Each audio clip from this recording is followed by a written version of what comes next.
What's up, my comic comrades? As promised, today we're continuing to cover DC's metal event by breaking down issue 5 of the main death metal title. And let me just tell you guys, there's quite a bit of reveals in this title, including how Crisis and Anti-Crisis energy works. There's also more talk of how DC's Omniverse works, and one massive reveal you're gonna have to keep watching to find out. So needless to say, there's gonna be spoilers galore for death metal in this episode, but with that said, let's jump right into it.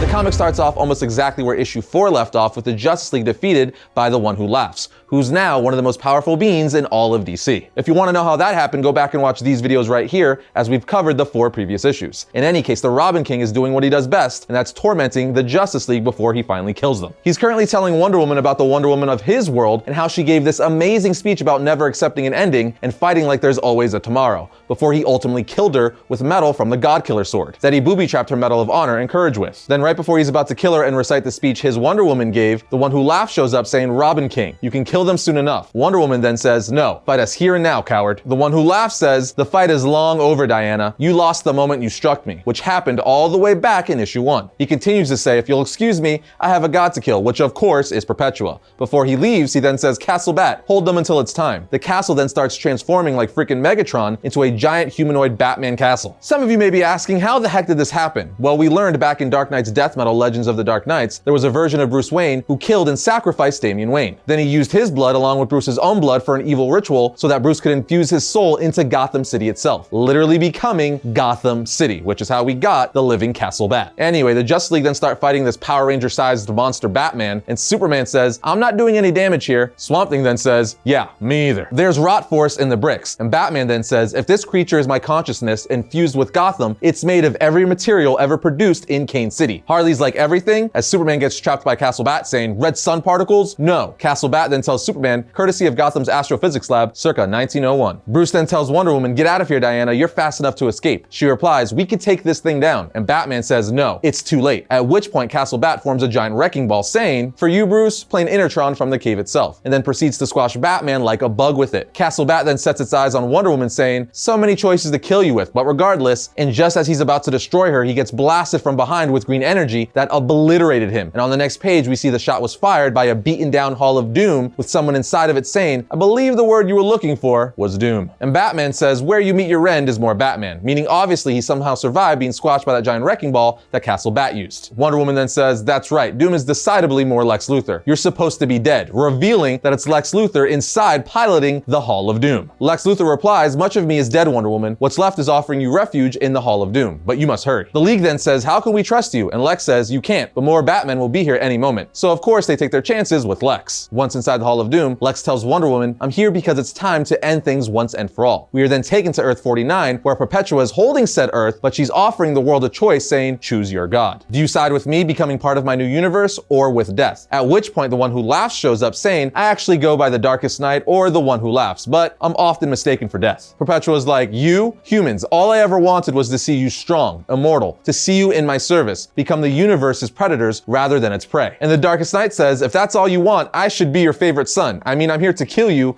and your whole race." Perpetua then throws Earth 49 at him. Meanwhile, Lex is talking to the remaining Justice League members inside of the Hall of Doom, saying it has begun. Soon the One Who Laughs will kill Perpetua, and once she's dead, he'll finish using our fears to build his own nightmare universe. When he's done, he'll kill us all and surround the empty Earth, the core of our reality, with his own versions. Right now, though, he still only has a handful of baby worlds. We need to act if you'll hear me out. Lex then goes on to tell them a story from his childhood, saying he would often go to the planetarium in Smallville to watch a film they showed every day called The Great Beginning. But one day the projectionist accidentally played the film in reverse, which showed the creation of the world being undone instead of it being created. Everything was unmade, human life, the Earth, the galaxy, until there was nothing left but a speck. And then at the end, that title, The Great Beginning. Batman then interrupts saying, "Enough with the trip down memory lane, Lex. Luthor, what's your plan? We need crisis energy to fight that demon." Lobo then interjects saying, "The plan, Ears, is this little bastich," as he shows him a box that contains 10th metal. If you want to know how Lobo got the metal and why he's working with Lex Luthor, check out our Origin of the Batman Who Frags episode right here. Batman then says, "The Batman Who Laughs is more powerful than Barbados ever was, Luthor.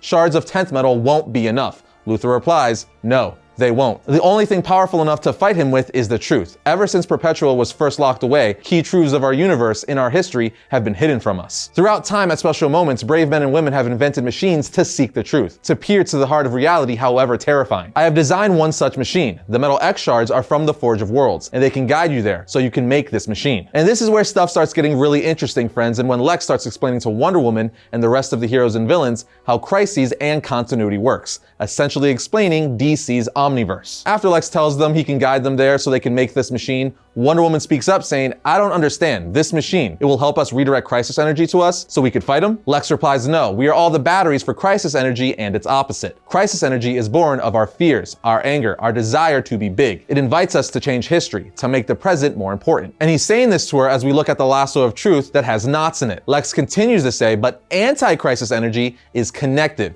It unites people through memories in history, reminding us we are small but part of an epic story." As we see Wonder Woman's lasso untangling. Then Lex says, "Build my machine and use it to unknot the timeline and restore everyone's memories. In doing so, you will connect us all to the truth and create a powerful stream of anti-crisis energy you might be able to use to fight him." Okay, these two panels of dialogue are huge, like really freaking huge. Essentially, Lex is telling us that all these years, from the beginning of DC Comics, crisis energy has always won out. It's what created all these crises. And that's because it's born of fears, anger, and desires to be big. It invites us to change history, to make the present more important. However, anti-crisis energy is connective. It unites people through memory and history, reminding us we are small, but part of one epic story. So if they build Lex's machine, they could use it to unknot the timeline and restore everyone's memories. Meaning every character in DC would remember everything that happened throughout DC continuity. Every crisis, every reboot, every character death, every change, all of it. Effectively opening up every DC character to the Omniverse where everything happened and everything matters, thus giving us a rough explanation of what DC's Omniverse will be. But let's continue. Wonder Woman then tells Luthor, "But I used anti-crisis energy against Perpetua last time and it didn't work. Crisis energy was more powerful by far." Lex then says to her, "No, it wasn't." Wonder Woman then just stares saying, "What are you? My God, it was my fault, wasn't it? I remember, she taunted me, told me that if I won using anti-crisis energy, everything would be brought to bear. All history would matter, all time would unknot, many of us would be dead." Lex then says, "You saw that truth and it made you scared, as I was that day long ago." Wonder Woman replies, "Yes, I hesitated, and I gave her a chance to regroup. Call the one who laughs." Luthor then tells Diana, "Look at me. I am the movie I saw in that Smallville planetarium. Everything I built is gone, all my deeds exposed. But instead of trying to recreate the past, I am welcoming the future. And it feels less like an ending than a great beginning." Okay, let's pause here for a second, because to me, this effectively means forget reboots with crises or Flash running through the time stream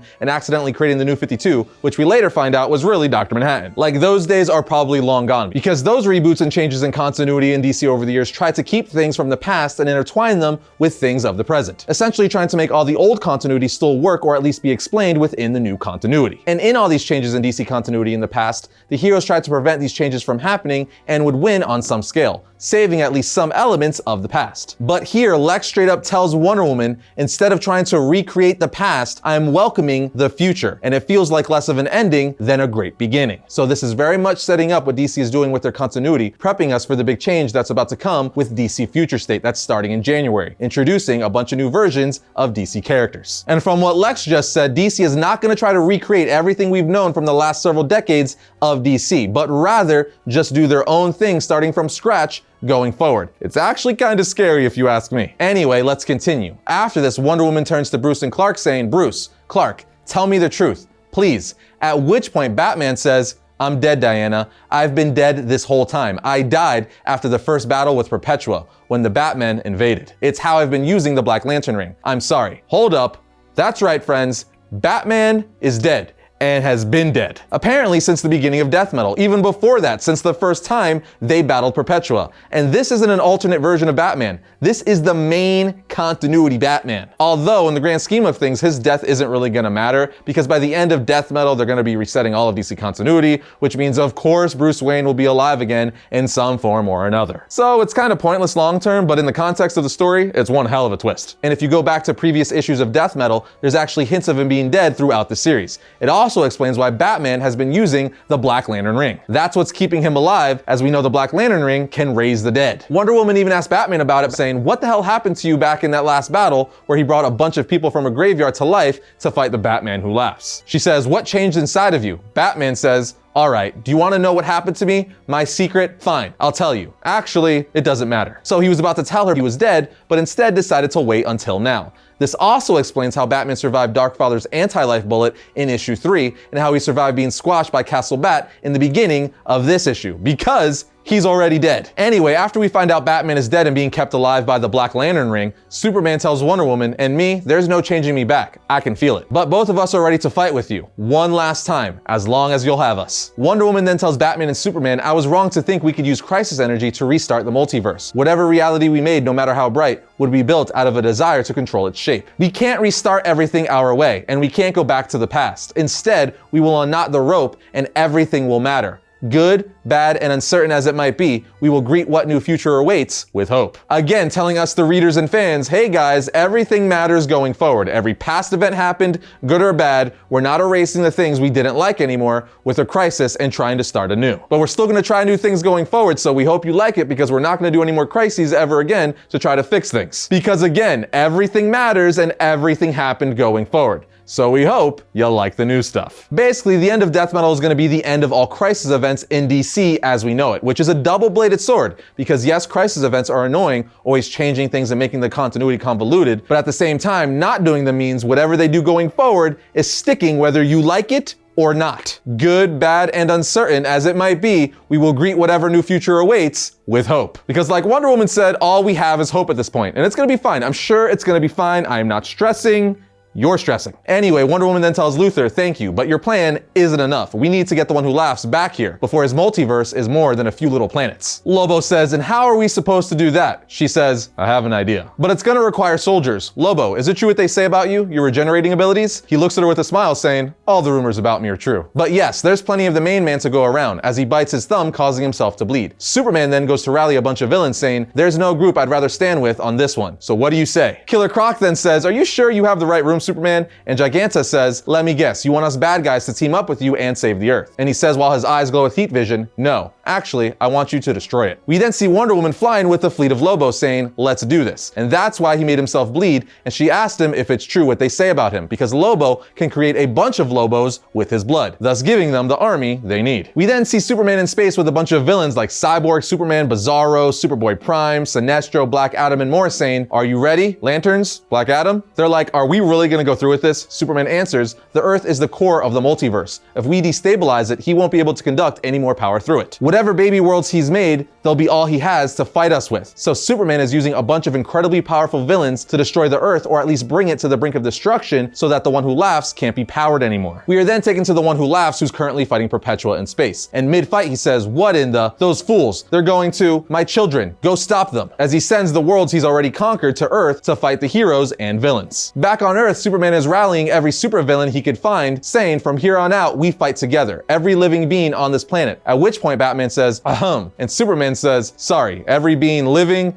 dead, undead, we fight together. To which Batman replies, better. With an army of heroes and villains at the Justice League side, they await the worlds the one who laughs sent, as we see an evil Wonder Woman, Martian Manhunter, and Spectre part of these worlds ready to fight Earth. And as the heroes and villains await these worlds looking up in the sky, Guy Gardner says, what do we do? And Wonder Girl replies, we do what Diana told us to do in her speech. We fight like there's no tomorrow, as we see countless worlds about to invade theirs. And that, my friends, is Death Metal issue 5. Man, a lot happened in this issue. We learned a heck of a lot more about the Omniverse and where DC's continuity is going, and that Batman has been dead since the beginning of Death Metal. So much crazy stuff is going on with DC and their future, a lot of which I already talked about in today's episode, but if you want to know more, Tim and I are probably going to break it down in their future Variant the Podcast episodes. So be sure to be subscribed to that on Spotify, iTunes, Google Play, and even here on YouTube at youtube.com/Variant the Podcast. But with all that said, what did you guys think of this issue and where the future of DC is going? I, for one, am a little worried. A lot of things seem like they're up in the air, but let us know your thoughts in the comment section below. And just like that, my comic comrades, that brings today's episode of Variant to a close. But if you enjoyed today's video, be sure to check out this one right here. And if you like all of our videos, be sure to subscribe, like, and comment. It always helps us out. But other than that, I'll see you guys next time when I talk about all things comics.